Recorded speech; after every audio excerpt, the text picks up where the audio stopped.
በምድር ላይ የምናየው ሰላም ውሸት ቢሆንስ? ሀያላን ሀገራን ከመሬት በላይ ከተማ እየገነቡ የመሰለን ትክክለኛውን ስልጣኔ ከመሬት በታች እየቀበሩትስ ቢሆን? የተወደዳችሁ የሰበስቲው ተከታታዮች፣ ዛሬ የምነግራችሁ ታሪክ አይደለም ወይም ደግሞ ልብ ወለድ አይደለም። በአሁኑ ሰዓት እኛ በምንረግጠው መሬት ስር በሺዎች በሚቆጠሩ ሜትሮች ዝቅ ብሎ በቢሊዮን የሚቆጠር ዶላር የፈሰሰባቸው ግዙፍ ከተሞች ግንባታ ተጠናቋል። ለምንድን ነው ቢሊዮነሮች ለቤተሰቦቻቸው መደበቂያ የሚቆፍሩት? ለምንድን ነው ኢትዮጵያ የተሰኘው ጥንታዊ መጽሐፍ ከ8000 ዓመታት በፊት ስለ እነዚህ ከተሞች አስቀድሞ የተነበየው? የዳንኤል ቶማስ ምስጢራዊ መገለጫ፣ የ666 አዲሱ የቁጥጥር ስርዓትና በጠፈር ላይ በፍጥነት ወደ እኛ እየገሰገሰ ያለው ግዙፉ ኮሜት ካምፕ፣ እነዚህን ሁሉ ነገሮች በአንድ መስመር ላይ ተገጣጥመዋል። የዳንኤል ቶማስ ምስጢራዊ መግለጫ፣ የ666 አዲሱ የቁጥጥር ስርዓትና በጠፈር ላይ በፍጥነት ወደ እኛ እየተምዘገዘገ ያለው ግዙፉ ኮሜት ካምፕ ከነዚህ ሁሉ ነገሮች ጋር በአንድ መስመር ላይ ገጥመዋል። ዛሬ በሰበስቲው ዓለም ተደብቆ እየሰራበት ያለውን እጅግ አስደንጋጭ የምድር ውስጥ ግንባታ ምስጢር እንፈትሻለን። ከመሬት በታች ምን እየተካሄደ ነው? የሰው ልጅስ የመጨረሻ ፈተና ደርሷልን? እስከ መጨረሻው አብራችሁን ቆዩ። ይህ መረጃ ህይወታችሁን ሊያተርፍ ይችላልና። ወደ ዝርዝር መረጃው ከመግባታችን በፊት ይህ የብዙዎችን አይን የሚከፍተውን ቪዲዮ ለሌሎች እንዲደርስ ላይክ በማድረግ ጀምሩ። እንዲሁ ያሉ በምስጢር የተያዙ ወቅታዊ መረጃዎችም እንዳያመልጧችሁ አሁኑኑ ሰብስክራይብ በማድረግ የደወል ምልክቷን ተጫኑ። ዝግጁ ከሆናችሁ ወደ ምስጢሩ ዓለም እንግባ።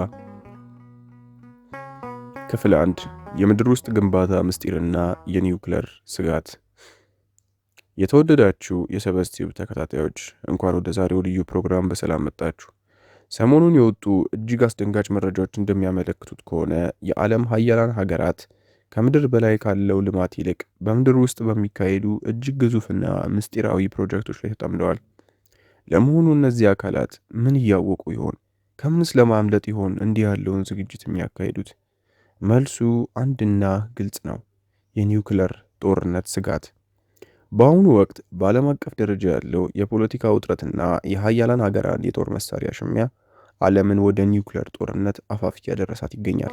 ይህ ጦርነት ከተቀሰቀሰ ደግሞ ከምድር በላይ ያለው ሕይወት ሙሉ በሙሉ ሊጠፋ ይችላል።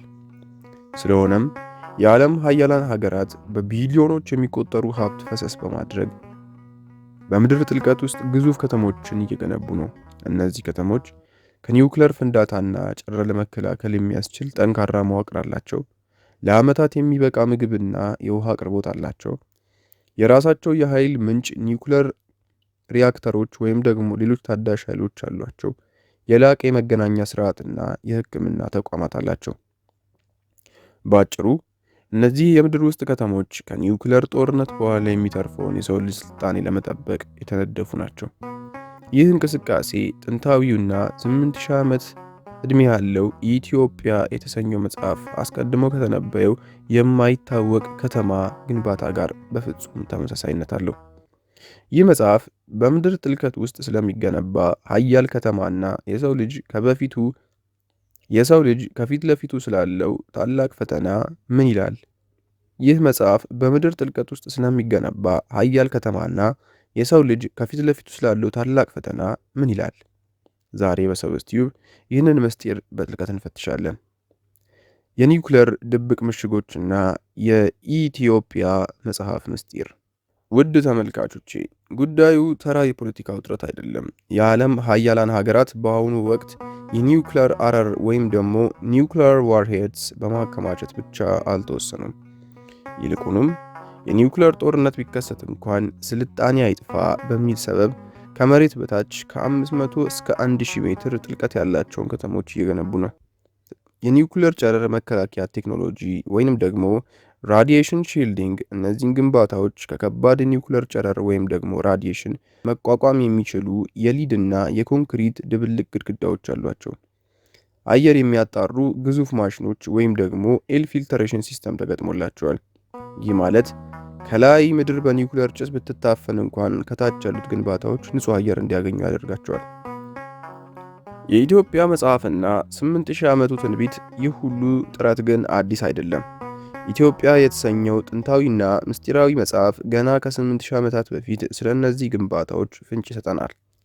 መጽሐፉም እንዲህ ይላል። በመጨረሻው ዘመን ኃያላን ከምድር ላይ መኖር ሲሳናቸው ወደ ምድር ጥልቀት ይወርዳሉ። በዚያም የብርሃንና የውሃ ምንጭ የሌለበትን ስፍራ በሰው ሰራሽ ጥበብ ያበሩታል፣ ከተማም ያደርጉታል ይለናል። ይህ ትንቢት ዛሬ በዓይናችን እያየነው ካለው የቢሊዮነሮች ባንከር ግንባታ ጋር ፍጹም መገጣጠሙ እጅግ ያስደነግጣል። የማይቆራረጥ የኤሌክትሪክ አገልግሎት። በእነዚህ ከተሞች ውስጥ የፀሐይ ብርሃን የለም፣ ነገር ግን ለብዙ አስርተ ዓመታት ሊያገለግሉ የሚችሉ ትናንሽ የኒውክሌር ሪያክተሮች ወይም ደግሞ ስሞል ሞጁላር ሪያክተርስ ተቀብረዋል። ይህ ማለት ምድር በጨለማ ብትዋጥ እንኳ በከርሰ ምድር ውስጥ ያለው የኃያላን ከተማ እንደደመቀ ይቀጥላል። ታዲያ ይህ ዝግጅት ለኒውክሌር ጦርነት ብቻ ወይስ ሌላ የሚመጣ ታላቅ መቅሰፍት አለ? ታዲያ ይህ ዝግጅት ለኒውክሌር ጦርነት ብቻ ነው ወይስ ሌላ የሚመጣ ታላቅ መቅሰፍት አለ? የዳንኤል ቶማስ ምስክርነትና ስለ 666 የተነገረው ምስጢርስ ከዚህ ጋር እንዴት ይያያዛል? ወደ ሁለተኛው ከመሄዳችን በፊት ይህ መረጃ ለብዙዎች እንዲደርስ ላይክ ማድረጋችሁን አትርሱ። እስካሁን ሰብስክራይብ ካላደረጋችሁ ደግሞ አሁኑኑ የሰበስቲዩብ ቤተሰብ በመሆን የደውል ምልክቷን ተጫኑ።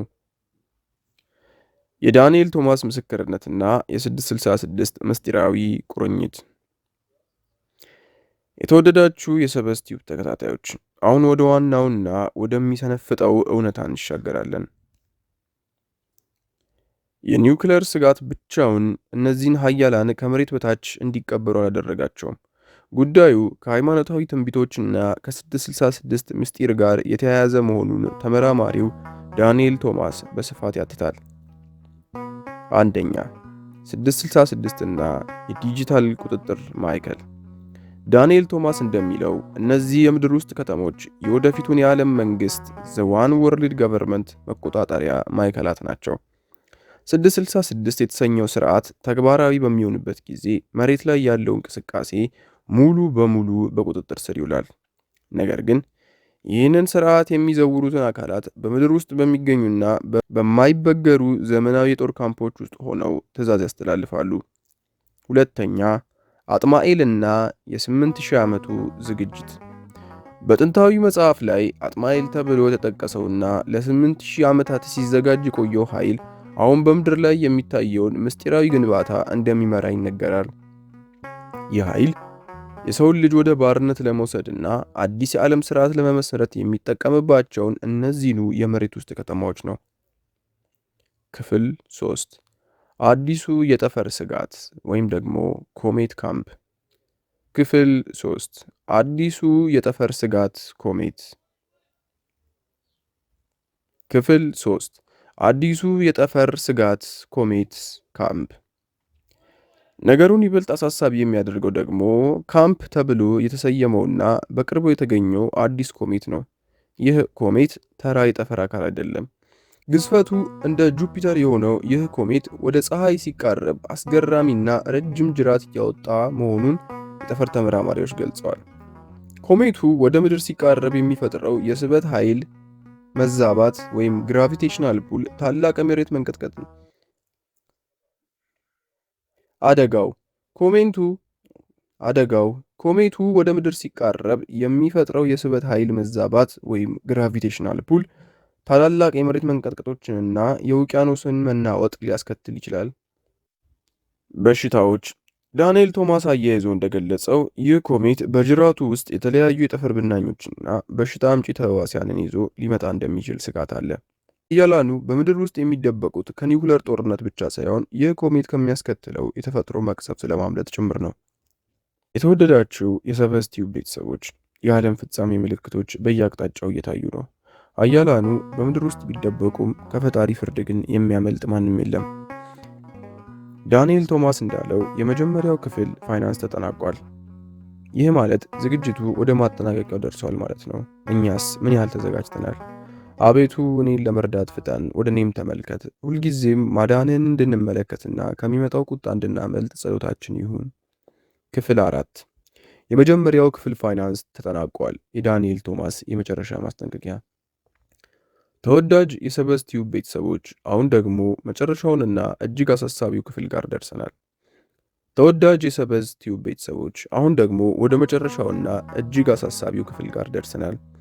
ታዋቂው ተመራማሪ ዳንኤል ቶማስ በቅርቡ በሰጠው መግለጫ ላይ አንድ የሚረብሽ ሐረግ ተጠቅሟል። የመጨረሻው ክፍል ፋይናንስ ተጠናቋል። ይህ ማለት ግንባታው ተጠናቋል። ሀያላን ሀገራን በምድር ውስጥ ለሚገነቧቸው ከተሞች የመደቡትን በቢሊዮን የሚቆጠር ዶላር ስራውን ጨርሷል።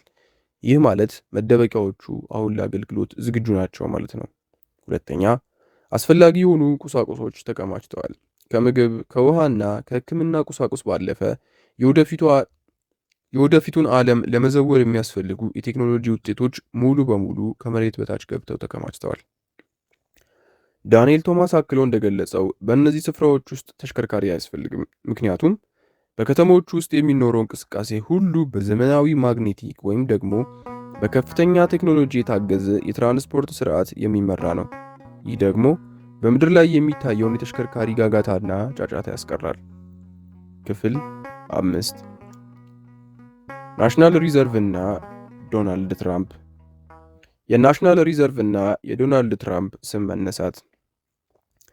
ሌላው ትኩረት የሚስበው መረጃ ደግሞ ከናሽናል ሪዘርቭ ወታደሮች ጋር የተያያዘ ነው። ከ1 ሚሊዮን በላይ የሚሆኑ የናሽናል ሪዘርቭ ወታደሮች ለልዩ ተልዕኮ እየተዘጋጁ እንደሆነ ይነገራል።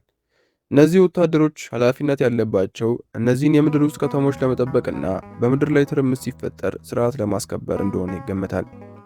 በተለይም ከዶናልድ ትራምፕ ስም ጋር ተያይዞ የሚነሱ መረጃዎች የዓለም ፖለቲካን ወደ አንድ ትልቅ ለውጥ እያመራ እንደሆነ ይጠቁማሉ። ክፍል 5 አዲሱ ኮሜትና ወደ ፀሐይ የሚደረግ ጉዞ። ከካምፕ ኮሜት በተጨማሪ የተገኘው አንድ አዲስ ኮሜት በጠፈር ተመራማሪዎች ዘንድ ትኩረትን አግኝቷል። ይህ ኮሜት ወደ ፀሐይ የተቃረበ ሲሄድ የሚፈጥረው ብርሃንና ሙቀት በምድር ላይ ያሉትን የኤሌክትሮኒክስ መሳሪያዎች ሙሉ በሙሉ ሊያጠቃ እንደሚችል ስጋት አለ።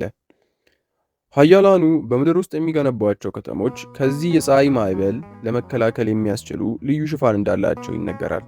ይህ ማለት ምድር በፀሐይ ሙቀት ስትጠቃ፣ እነሱ ግን በቅዝቃዜና በሰላም ከመሬት በታች ይኖራሉ ማለት ነው። የመደምደሚያ መልእክትና የጸሎት ጥሪ። ውድ የሰበዝ ቲዩብ ተከታታዮች፣ ይህ ሁሉ ዝግጅት፣ ይህ ሁሉ ድካምና ወጪ አንድን ነገር ብቻ ያሳየናል። ዓለም ወደ ፍጻሜዋ እየቀረበች እንደሆነ። የመጽሐፍ ቅዱስ ትንቢቶች፣ ጥንታዊው ኢትዮጵያዊ የተሰኘው መጽሐፍና የዘመኑ የሳይንስ ግኝቶች በአንድ መስመር ላይ እየተገናኙ ነው። እኛ ግን መጠለያችንና መደበቂያችን ግንቦች ሳይሆኑ አንድ ፈጣሪያችን ነው። አቤቱ እኔን ለመርዳት ፍጠን፣ ወደ እኔም ተመልከት፣ ሁልጊዜም ማዳንህን እንድመለከትና በክፉ ቀን እንድጽናና እርዳኝ። ይህ መረጃ ለብዙዎች እንዲደርስ ሼር በማድረግ የበኩላችሁን ተወጡ። ስለ ኮሜቱና ስለ መሬት ውስጥ ከተሞች ያላችሁን ሐሳብ በኮሜንት መስጫው ላይ ጻፉልኝ። ቪዲዮውን ላይክ ማድረጋችሁን አትርሱ።